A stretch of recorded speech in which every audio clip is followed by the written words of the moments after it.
Okay. Welcome back to YocomArts. My name is Matt, and today I'm going to be firing my kiln, so I will take you along and show you my whole how I fire my kiln. But before I head out for that, I want to show you, I was making these bottles yesterday. I want to show you something kind of interesting. What I did, I added these handles, and normally when you add any sort of attachment like a handle or anything like that, you want to, or it's a good idea to cover the pots in plastic so that way it dries slowly, so to avoid cracks. But what I did with these, I just stuck the handles on and I just left them right there all night, and no cracks. So I guess rules are made to be broken. So yeah, my kiln is currently at my parents' house, so I'm gonna head over there and I'll show you me setting it up.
Alright, so I've got the kiln set up now, and I will show you what we're working with here.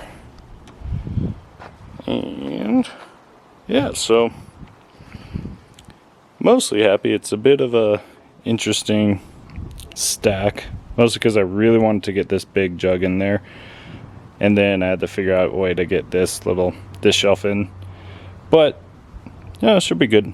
These 3 mugs are refires because this liner glaze didn't melt as much as I need it to. So that'll be interesting. And then I can show you where I've got the cone. I've got the cone just right there.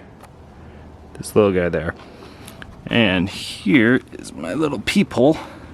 And you can see the cone through there. So that's going to tell me when we're ready to shut off the kiln once that bends over. And then I've got my burner here. It's a little weed burner. It started just to get it warming up, and then hooked to a little propane tank. And then I've got my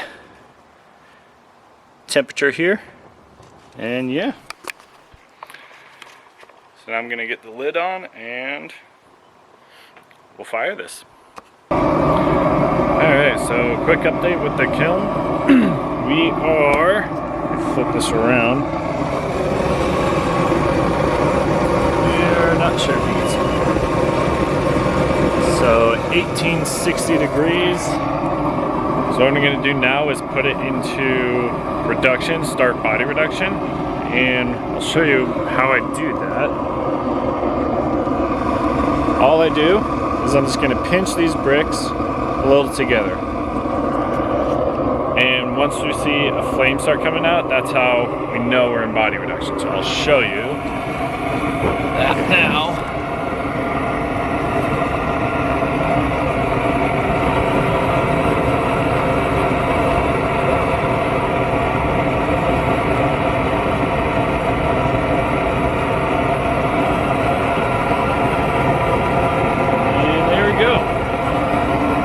Not sure if it's showing up, but maybe you can see from this angle. Yeah, you can kind of see just right up here some flames coming out. I'm going to turn the burner up, and that'll make, there we go. All right. So that's looking like pretty good body reduction right now. The tricky thing is about this is that when you put it into reduction, a lot of times the temperature will fall, so you just got to tweak it, so find the sweet spot so that way the kiln stays in reduction while still climbing in temperature. So that's all I got to do now, and as long as I keep it in reduction and it keeps climbing, I'm just gonna let it go until it's done. I've got a cone 10 in there, so once the cone 10 falls, then I just shut it off and plug all the holes and call it a night. Alright, so here we are the next day, and the kiln is almost cool enough to unload. I'll show you the temperature here. It's 180. I'd like it to get down to about 150, 120-ish. But it's cool enough. And I cracked the lid to help it cool down. And I will show you first peek. So yeah. Some promising stuff in there. Woo. I can still feel the heat coming out of it, so I'll definitely need gloves for this one. I will let this sit a bit, and then once I get everything unloaded, I'll show you what was in there. Alright, so here is the kiln load. Overall, I'm really happy about it. Let me just set the camera down and I can show you a few of the pieces.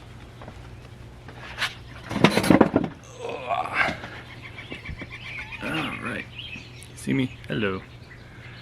So, let's start with the bad. So I've got a couple of these planters in here. This one, I don't know if you can see if the camera's picking up, but there's a nice crack down here on the inside. And of course it's where I had the decoration carved into it, so that's a bummer. Yeah, not much else to say about that. This one, another planter.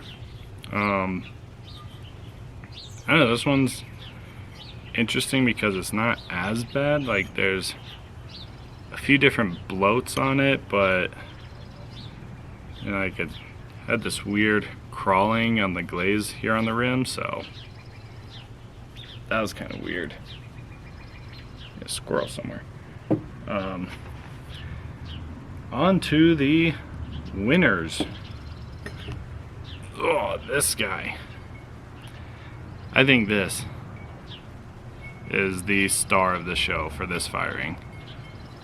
I'm so happy with how this guy turned out. And then made, scoot over here. Whoops. Made a little sake bottle. This is just iron oxide wash, and then I put my the milky white glaze just over the top and on the inside, so that turned out really nice. And I've got some matching little sake cups, which they turned out really nice. I like this one because it's got just the one little drip there. But yeah, same thing, iron oxide with the milky white glaze just over the rims on these guys. Super happy with those. I've got a few of these little cups. They turn out really good. Happy with those. A couple different glazes on different clay bodies. Tomoka, this is always a winner. I love this glaze. And then I'll show you This glaze is my new obsession. This glaze. This is gorgeous. It's can't really tell in the video, but it's a really nice like satin matte finish texture to it, and the colors you get are so cool. Like this one is a better example of that, because you can see on this side it's really like gray and mottled, but you get more of the gold on this side, and then when it gets really thick and starts to pool, it turns blue. Hopefully the camera's picking that up, but yeah, this glaze is awesome. Put that glaze on a couple mugs, so pretty happy with those. And yeah, then I just had a few these refire mugs. I'd fired them a while ago. But yeah, this inside glaze never got fully matured, so. But after yesterday's firing, they feel significantly better, so that's a win. Yeah, overall this firing, I'd say like 7.5 out of 10. If the planters turned out better, it would have been closer to 9.5. But anyway, I'm gonna clear this off and get going on another firing today. I'm just trying to crank out a lot of stuff. Yep. So thanks for watching. Check the links below, and yeah, till next time.